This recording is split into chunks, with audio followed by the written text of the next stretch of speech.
Now, let's join ace broadcaster Mamode Akuga as he takes us inside the Niger Delta. Hello out there and welcome. It's Inside the Niger Delta, the authentic voice of Nigeria's oil-rich region.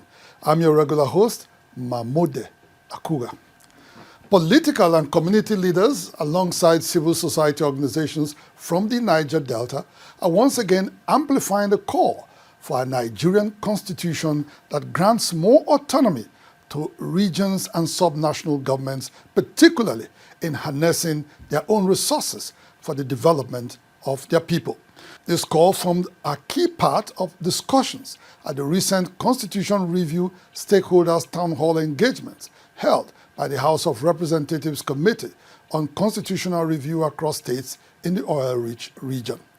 Across Bayelsa, Calabar, and Ondo, participants were unanimous in their demand for a people-centered and grassroots-driven constitution that will finally address the age-long marginalization and deprivation of the Niger Delta people whose resources continue to power the Nigerian state. We therefore call for an upward review of the derivation formula to ensure that a greater share of the revenue generated from our land and waters is retained for local development, and a clear constitutional provision